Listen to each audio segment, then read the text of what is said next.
that time frame. So these are just some of the things we discussed on Saturday. So we discussed cognitive dissonance. We discussed trauma and needs that each person has. The 4 inner child wounds, which are neglect, abandonment, guilt, and trust. Then I discussed the healing cycle and communication. So in a nutshell, before I get into today's topic, which is value, which is what we're all striving for, right? It's like, how do you find value? And I see this a lot with my clients. In a world where there's 8 billion people, how do you find your own value? And people do that a couple different ways. So we'll talk about how to do that in a healthy way. So most of us, because of the culture, because of the way that we grew up, because of the overarching things in our society, we are deficient. We are filled with this. So consider this a person, like person 1 and person 2, right? And they meet one another.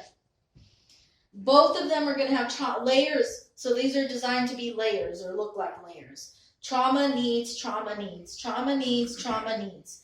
We have layers and layers and layers and layers of trauma and needs. And a lot of times people meet someone and they're like, great, this person's going to meet my needs. You'll even hear them say that. Or I'm going to meet their needs. That's not possible. It's not possible because this person has an abandonment wound and this person has a trust wound. Those things are going to conflict. So what I tell people is, don't ever expect that anybody that you meet is going to be free of these things and that they're going to meet your needs, because that's codependency. They're not going to meet your needs. They don't have space for that. So there is no perfect relationship from that vantage point. It's not possible, because most people don't have the tools to work through that until they get help, and they get appropriate help, okay? We have so many communication breakdowns in our society because people don't have both antennas going, meaning, so if I were to equate it to an old school television set that requires these antennas to get reception, right? When those aren't on or they're not present, what happens to the television set? You get static. So that is the same thing that happens to people. When they don't have both antennas going, when they don't know how to communicate and they're not receptive, you get static. You get a communication breakdown. Meaning that you aren't being vulnerable, you aren't being truthful, you aren't being authentic, and you aren't being real. That's one antenna that falls under communication. And then the other antenna is receptivity. So that's presence, listening, understanding, not making assumptions.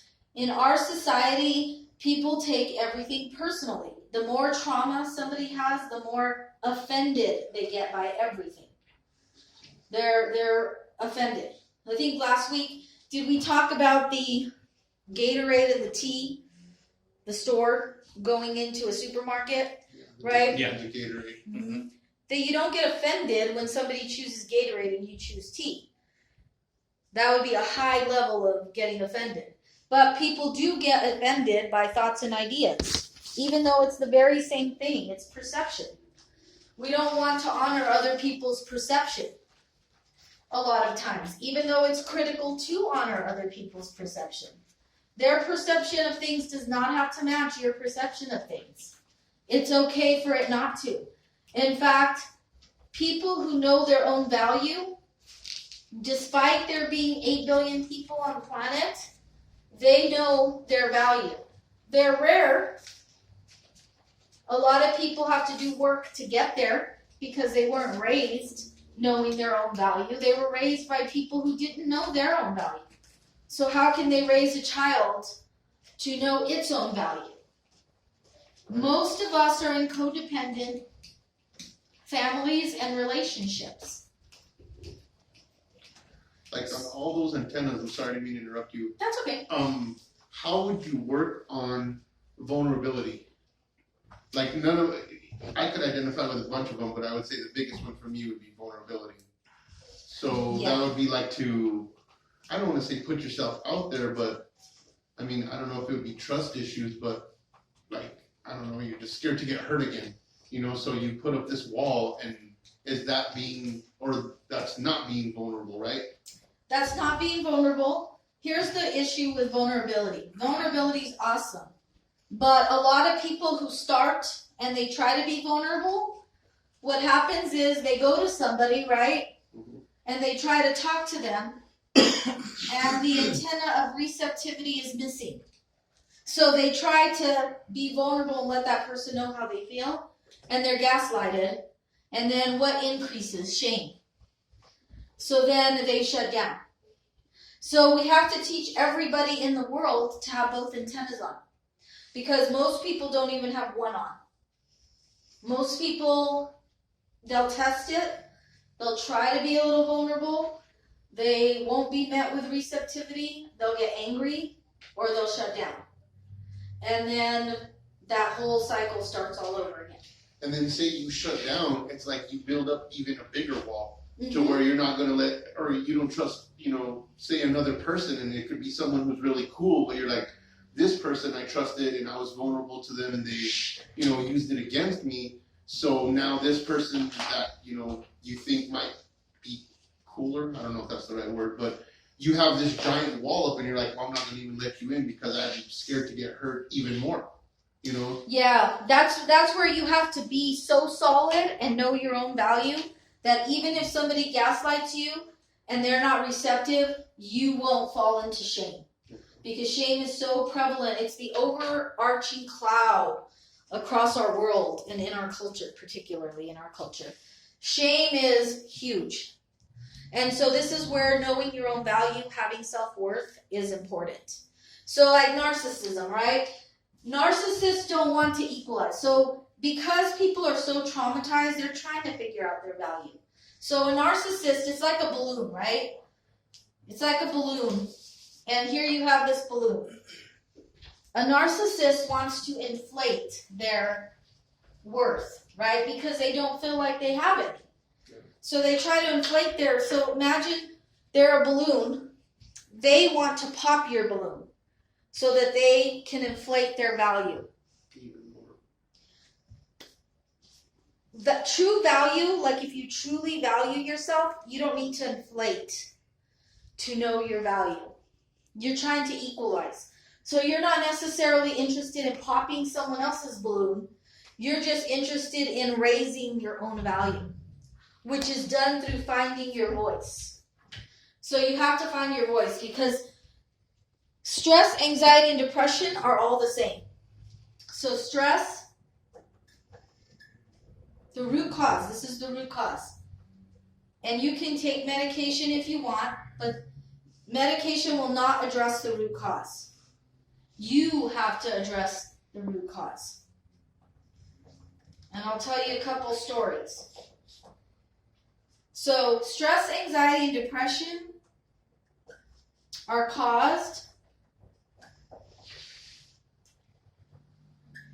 when we are living to please others.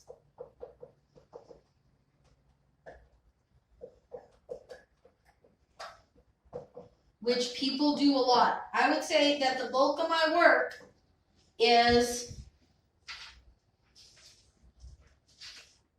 this.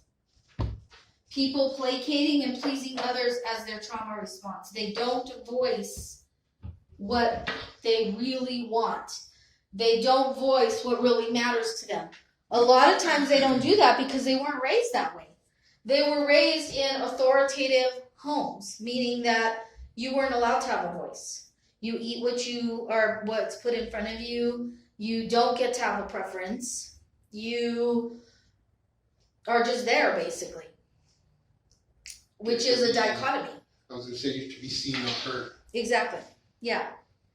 So if somebody calls your name, you better show up. For a lot of people, they were raised like that. But if they're saying your name, you're not supposed to chime in. So there were a lot of dichotomies. And then they would say, well, you know, you're a yes person in your family and in your home, but go out into the world and say no to drugs. Well, it doesn't work that way. People have to practice being their authentic self because it's not received. People don't have the antenna of receptivity on. So it's not well received for people to necessarily be themselves. Unless they were raised in a pretty functional home where parents are pretty secure and they're not offended by everything. Like my husband, he was raised in a home where if they even voiced, like if he even said like, oh, we're having this again, his mom was so offended by everything because she's so narcissistic, she would take it and put it in the fridge. Yeah, and then the next day pull it out of the fridge and give it to you cold. So, and you'd eat it because eventually you knew that was going to keep coming. So that doesn't teach someone to have a voice, and that doesn't teach someone to have value. When it's scary you to have a voice, you're like, I better just be quiet because I'm hungry, even if it's cold. Like, yeah, I don't want it taken again, right? And I need to just plow through this so I can eat what everybody else is eating the next time. And it's abusive. It really is.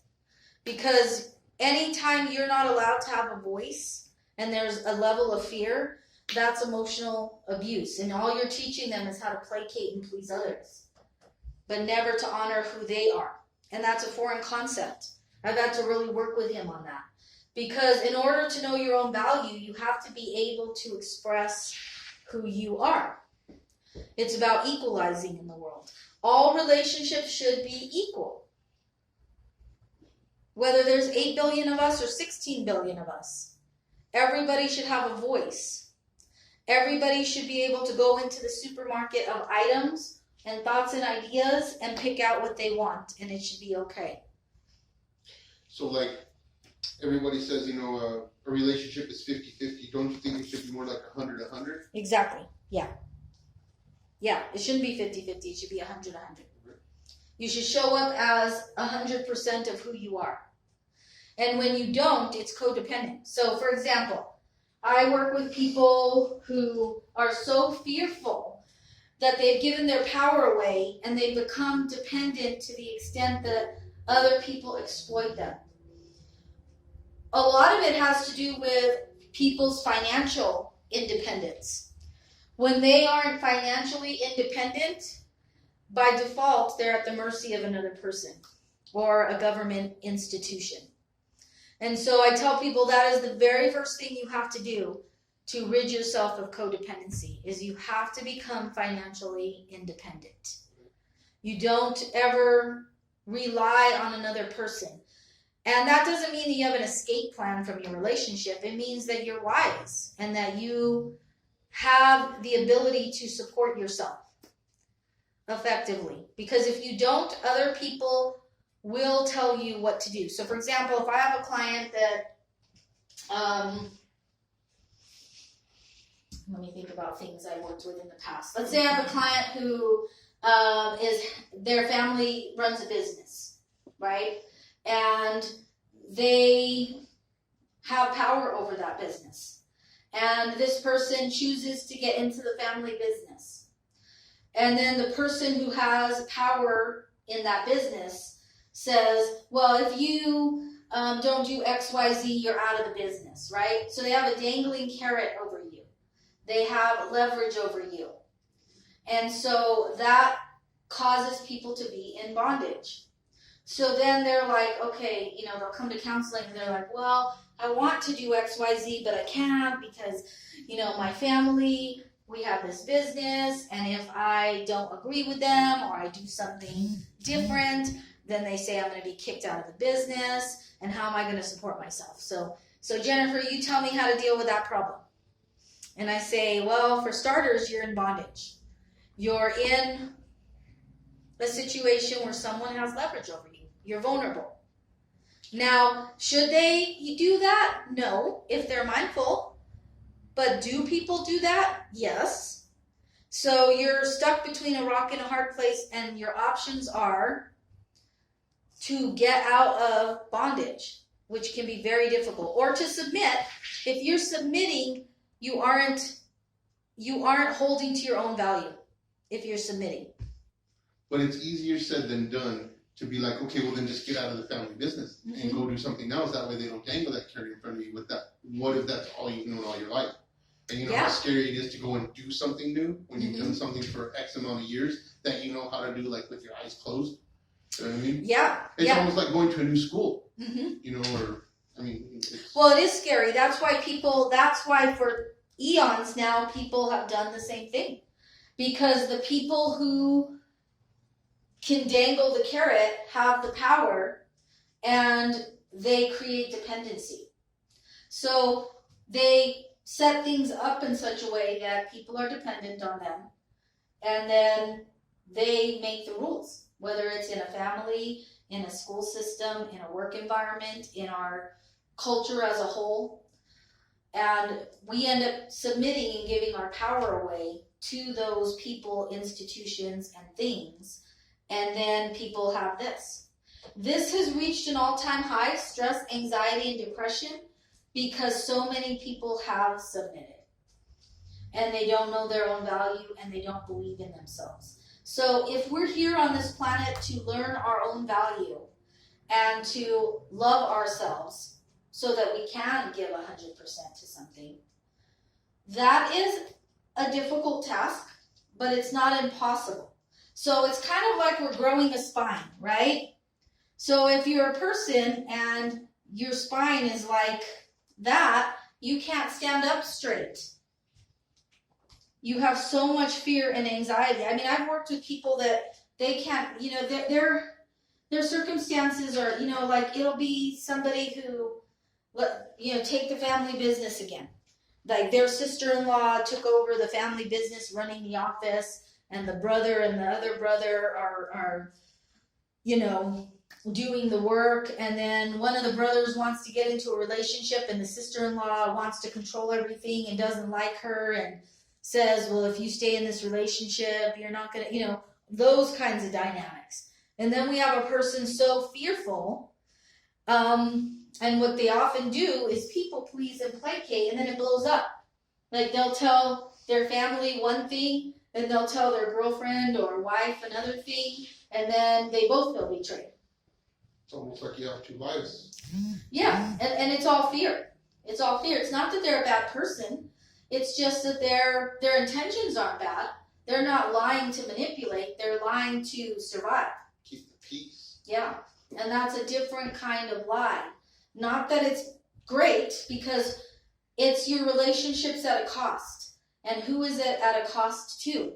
It's at a cost to this person mostly, because that one sister-in-law has all the power. And she gets to dangle the carrot, and until somebody grows enough of a spine to stand up to her, it won't change. It won't change. I mean, even as a teacher, I saw it at you know, playground dynamics. It starts very young. Who has the power? Who gets to say, we're not playing with that person. We're all going to play over here, and we're going to leave that person out. And, if you don't do that, I'm going to make sure you're rejected by this group. Yeah, or like, you know, who has the football? You know what I mean? Like I remember recess and stuff, and he'd be like, oh, I want to play. Well, you're too slow. You don't run fast enough. So, and it's like, but I still want to play. I can still catch, even though I'm a fat boy. You know what I mean? Like, but you're not singled out, but you're put in this group of people because you're not like very athletic, or you can't run, or you know, and it's like, but I'm big, I can tackle. Like, let me get you. You know, like just you start making excuses for like, well, I can do this and I can do this because I can't do this and I can't do this. Yeah. Like overcompensating, right? Yeah. And it depends on how people feel about themselves, right? The interesting thing is there's three kinds of people. So you have this person here who's an empath, and they give away their value. They just hand it out. And then you have this person who's secure. And then you have this person who's more narcissistic. Okay? The people test. This person's going to test this person, and they're going to be like, ouch, nope, boundaries. I'm not going to mess with this person. So if that sister-in-law early on tested, and this person was like, I'm going to date whoever I want, and I'm going to work. Right. You don't get to tell me what to do. She's going to back off. It's like dogs that feel out, right? They're feeling you out. That's why narcissists love empaths. because they fill them out and they're like, oh, okay, I can guilt. They tap into the guilt wound because empaths feel guilty. So they love the guilt wound. They're like, yay, I can make you feel guilty and you're at my mercy, and then I have all the control, and they leave that person alone. They have no interest in that person because that person has solid boundaries. Right. Which means that this person has less trauma or less parental wounding, so they don't have as much trauma. But, we have to equalize. My two older children, my daughter's getting married, my son's in a relationship. My daughter I had as a teenager, I had them both as a teenager by the time I was 19. And so my daughter, because my parents took her a lot, there's a little more wounding, and she's kind of bossy. She's a lawyer in LA. She can be bossy. She's kind of strong. But like her fiance, I love him. He's a sweetheart. He's very much an empath. She makes the decisions and he submits, and he's already doing this. So I use language just as a therapist. Like he'll be like, whatever Erica wants. And I'm like, no, whatever both of you want. So I try and equalize it. I'm like, Nick, what do you want? Trying to help him so he wear can the see. pants every once in a while, or Yeah. And it shouldn't be one person wear the pants and the other. You guys should both be wearing pants. Yeah. Do you know the Exactly. Yeah. Yeah, it should be equalized in all areas. And my daughter, I don't even think it's like a subconscious thing. When people want to have a little more control, they will assert a little more dominance. Like in her job as a lawyer, she's a little more alpha with her mindset. So she wants to be more in control of things. And she was given a lot of control, like by my dad. She was given a lot of control, so she still wants to maintain that. So she has more of the inflated balloon, and it's like, no, you need to equalize because you're going to be married to this person. And yeah, you both have to wear the pants. You both need to make the decisions. Right. And I can tell with my son, he's a secure person, so people don't really push his boundaries much. He speaks up right away in the moment. Empaths, they sit on it, and then they blow up. A secure person, they're in the moment. They're like, no. It could be something simple. Like if I'm working with a teenager and they start, or even an adult, and they start to get resentful, I can always tell who's an empath. Let's say they pull out gum in class, and kids ask them for gum, and they really don't want to give it to them because their family doesn't have that much money, and they have whatever gum they have. An empath will give it to them, and then they'll hate themselves, and they'll feel resentful. A secure person will be like, no. Right away they'll say, you get your own. I'm not responsible for your teeth or your breath. You do it. Or I've worked with adults that are like, I have to always pack extra lunch because somebody comes into the break room and never thinks about their lunch and they want half my lunch. And I said, but you were a yes person and you said yes, and you created dependency on you and you didn't even know it. You didn't say no. And so like attracts like. So I noticed right away with his girlfriend, she's very secure too. So they're like a secure couple. Like she right away was like, it was actually really cool. I was like, oh, she must have been raised in a household where she got to have a voice. Like they were planning a trip to Vegas and my husband was like, oh, I can get you rooms at this place. And she was like, no, I really want to stay at Mandalay Bay. Like she was just straight up. And then we were like, oh, do you guys want to go to Starbucks? She's like, I really like Dutch Brothers. So she's just like telling you what her preferences are. And she's totally secure with it. And then there's my daughter and my son-in-law, and she's like, decides, oh, we're going to go, okay, whatever Erica wants. I'm like, no, we got to get you around them so that you can see how they're equalized. Right. And then let them equalize because they both have value. Everybody has value. And so I was like, okay, well, whoever wants Starbucks, we'll go to Starbucks, and then we'll swing through Dutch Brothers. It's not a big deal. Yeah. Right? It doesn't have to be a big deal. But so many of us were raised with like, oh, if somebody just offers something, you just take it, even if it's a chicken gizzard, and you pretend you like it. And then you vomit because you dearly don't like it. Yep. But you say, oh, that was so good. And it wasn't good. And so, but I'm not narcissistic, so I'm not offended. But my mother-in-law, had I done that, she'd be offended because she's so narcissistic. She'd be like, I offered you whatever, and you said you want whatever. And so that culture, there's many narcissists because of how they were raised. So we all have to equalize. Even with my other two daughters, I'm constantly about fairness and equality. I'm like, we're all equal. We all have a voice, and you are allowed to have preferences. And we're not going to inflate and pop other people's balloons because you want to have all the control. Because it's not fair. So they make a cool couple in the sense that they're both pretty secure. You know, I would say my daughter and my future son-in-law are pretty close, but I constantly say so that you guys can align and talk about it. So that you guys can be equal and talk about it. So that he can find his own voice. Because he may have been raised in more of an authoritative environment where maybe his preferences were told to him, which a lot of kids, most of us were raised in that environment where our preferences were told to us. My daughter, her preferences weren't told to her, so she knows what her preferences are, but it's about being fair and honoring what someone else's preferences are. If we were all to equalize in this way, we wouldn't have this anymore. That would go away. So you can medicate till the cows come home. And that's not going anywhere until you stop doing it. So, and I have some clients, I'm like, okay, we could do Band-Aid therapy, and you can come every week, and some of them do, and they come in terror. Well, I just don't want to piss off that person. And I'm like, okay, well, what are we working on?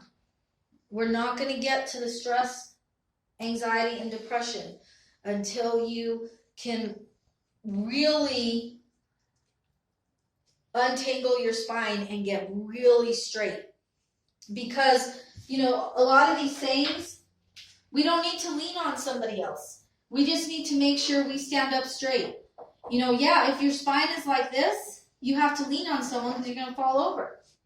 And if they try and lean on you, they're going to fall over too. You're just not strong enough. That person doesn't have enough value. We should all be standing up straight side by side, knowing our own value. And it doesn't matter how many people are on this planet, we all have value. It's just a matter of people identifying it and voicing it. You don't want to lose your voice. You do not want to lose your voice. Your voice is everything. You don't say yes when you mean no.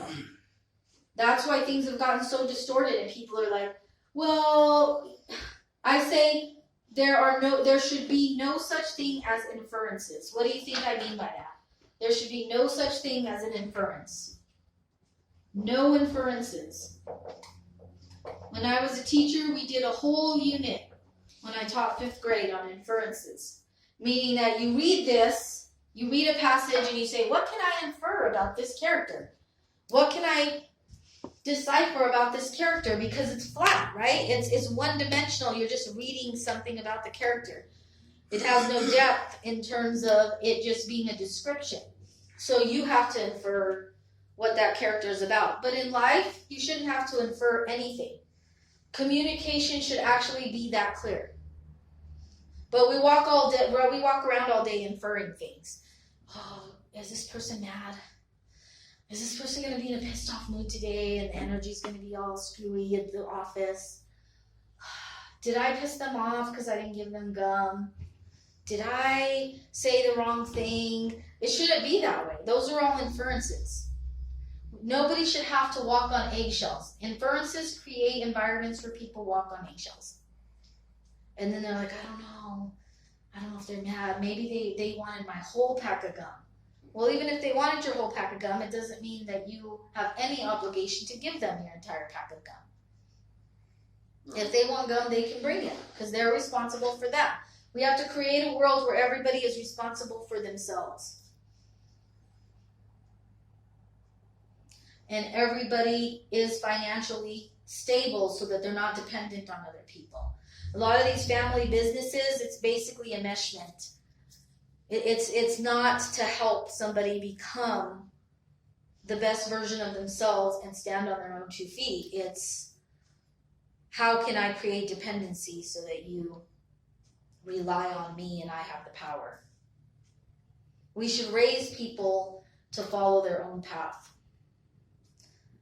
And if they want to take over a business and it becomes their business, great. But to create that enmeshment where somebody can dangle a carrot, it's not healthy. And I've seen people, I've worked with people for 2-3 years, they'll leave, they'll come back, their anxiety's worse. They're like, my anxiety's worse now.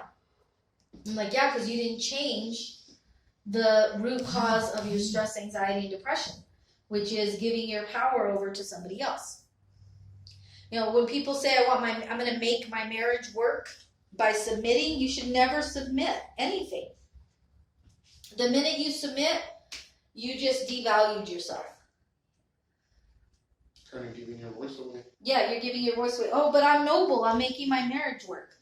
No, you're making your relationship work at a cost. So it's like putting a patch over a nail in a tire that's eventually going to explode. Because you're not voicing. You don't give up your voice to make your marriage work, or you don't give in to dysfunctional things to make your relationships work. You actually state, no, I'm not, I don't want to do this. This isn't what I want to do. Or put the work in instead of just like submitting. Mm-hmm. Yeah, to submit is to say you have more value than me, I just popped my own balloon and inflated yours. Isn't that the worst though? I mean, instead of somebody popping your balloon, you're popping your own? Yeah. You're abandoning yourself. It's actually the abandonment wound. People who have an abandonment wound abandon themselves in search of the love they're missing. Yeah, I see people do really bizarre things. My sister-in-law is one of them. She's one that does that. I'm making my marriage work, so she submits. Even though she tries to portray like she's some very educated, powerful woman in the world, she's not. She doesn't voice anything. She hides. And she does really bizarre things. She has an abandonment wound. Her dad not only left the state, he left the country. And when they were like 12, she and her brother were like 12 and 14, and her brother must have more value than her or see himself. Because he's like, I'm not going to chase him. I'm not going to do any of that. Mm-hmm. And he has stood in that. She went to find him. Her dad didn't go find her. And then he died recently, and she was like on social media posting like, you would have thought he was like the greatest man ever, and they were like having father-daughter dances. He left. He left her when she was 12. Yeah. And she portrays to the world like he's the best thing since Wonder Bread. And it's like, is this the same dad that left the country and never contacted you again? And the way she'll do this, she'll be like, Jennifer, don't you know about forgiveness? It's forgiveness. And I'm like, that's not forgiveness. That's delusion and cognitive dissonance. That's you trying to chase somebody who abandoned you and never confronted, and as a result, you probably have abandoned your own kids and your own husband in the process while you're chasing. And then you wonder why your life's a mess. Mm-hmm. Yeah, you're chasing somebody who literally kind of ran away from you. Yeah, instead maybe of the confronting. responsibilities of being a dad and a husband, and not literally ran away from her, but I don't know. And it doesn't go anywhere. It's stored in her body. I mean, she can think that she forgave, but forgiveness doesn't work that way. In fact, I don't believe you can forgive anybody until you confront them with the truth. It's a process. You can forgive someone, but not until you have expressed what the damage is. Like if I express to someone, you know what, I'm not okay with what you did, then I can forgive them for my sake. Not necessarily for their sake. But it finally frees you. You imprison yourself when you do this delusion. Like, and I don't know, maybe it's because she gets gifts. Because she's like, I've been grieving for 2 years. Thank you for the gifts. And it's like, why are people sending you gifts for like this dad that wasn't, she probably is grieving that he abandoned her. But how can you grieve losing someone that you lost a long time ago? I mean, whether it's to death or that they left. You just haven't ever allowed yourself to truly grieve and didn't face the truth. You didn't confront yourself with the truth. And then you lead other people through this delusion that, painting, I call it painting pictures of the Waltons. It's like, your picture is seriously cracked. You might be painting a picture, but is that real? And so then you're lying to yourself and you're abandoning yourself. And how can you really respect that person? Like, I don't spend time with her because she's so delusional. I never know what's the truth and what's real with her. Like, don't you think Facebook or social media is like that, where it's like, you know, your life really isn't like that. It's because everybody's so fake on there. Like, it's, you know, on Instagram, you never see somebody who's overweight or, like, I don't want to say ugly, but like everybody is perfect. And I'm like, the world isn't like that. You know what I mean? Yeah. But, you know, and all everybody wants is likes. Like, I don't need you to like me, you know what I mean? I got enough friends, you know. It's like, so that's why I had to get off social media, because it was like, it was so fake. Or you know the truth about somebody and they're posting or whatever, totally, you know, kind of like in her situation where, oh, thank you for the gifts, but you're like, okay, well, if this person knew your real situation that he split when you were 12 years old, and, you know, it's like, but it's like you want attention, you know, you crave this attention, and it's like you're crying out for it, and it's like, I don't know, go seek it somewhere else, like in a positive way instead of just being fake. Like, and maybe not everybody is fake on social media, but I would say at least 50%. A lot of them are, yeah. Because I've tried to be real on there and I don't get any likes, so I figured that was a good sign. Right. I'm like, oh, that's a good sign, because I must be saying something real. But yeah, you'll know a lot of people's situation, and then they'll say stuff, and you're like, that's like a whole bunch of BS, and you know they're trying to get attention. Yeah, that's one of their functions of behavior. I would say that's her function of behavior, is to get attention. Oh, I'm cared about. Where it fills that vessel of needs, that layer of needs and lack. Oh, I'm feeling better now from my abandonment wound. So I'm not addressing my abandonment wound. I just feel better. And this is a person who says she has a counseling degree, and it's like, that's scary. No kidding. That's scary.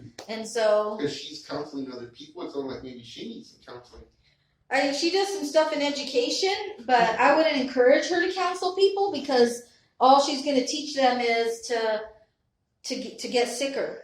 Right. She's going to teach them to avoid, to run away from things, to create stories to get attention, and never heal their wound, because that's what she does. And eventually someone will get privy to that and realize that they're getting sicker instead of better, and that they've been manipulated and lied to. And I pulled away from her because I started to recognize that that's what she was doing to me. I'm like, no, I'm not going to be around this person. She's not healthy. Okay. Yeah. Despite what a title is. That's why you have to be careful with people's titles, that they're not always healthy. Not everybody in every field is healthy. That's true. They might not be leading people to actual healing, because healing is painful. It is painful to develop a spine. It is painful for someone to stop shaking and say, oh my gosh, I have to say no to this person. I have to take that carrot and say, stop dangling it, and I'm not going to work here anymore. Even if you have to go work at Walmart and be dependent to them for a transition period, you're better off, because it's a step towards taking your power back. I was going to say, cut the string, let the carrot fall. Mm-hmm. And go and find your own carrot, you know what I mean? Instead of somebody dangling one. I mean, I don't know. And it sounds like just terrible, but like one of my models is like, I don't trust nobody but myself, and I don't depend on nobody but myself, because who's going to take care of me but me? You know what I mean? You're not going to pay my mortgage, and he's not going to pay my mortgage, and, you know, if I don't show up to work, my boss is, oh, great, you know, it's like I have to show up to work and make my hours, and then my mortgage is paid. Mm-hmm. You know what I mean? Yeah. Yeah. When I felt like when I first got like power back, is mine is like when I officially signed the divorce papers. It was just like freedom. Like, it was just so. I didn't know what to do with it, because I was in my wife for like 14 years. So like, you know, having that power back, it's like, I don't know, I wouldn't change it for anything, because you get to like think about it for yourself instead of just catering to what other people need. Because I don't know, it feels better. Mm-hmm. So You almost forget what that freedom feels like. oh yeah. Until you experience it again. You're like, oh, I remember back in the day when I could make a decision, or like, you know, even like a color, like, oh, I like blue. Oh, no, you gotta like purple. Like, what? Like, you know what I mean? Like, even just going somewhere to eat is hard right now. It's like, oh, no, like, there's so many places. Like, before it was like, oh, I can't go there because she don't like it. She doesn't like this. It's like, She don't like the people that work there, but yeah, Yeah. or whatever it now was. it's like, oh, everything's on the table now. Yeah, I mean, in relationships, submitting is different than having a discussion and coming up with a plan, right?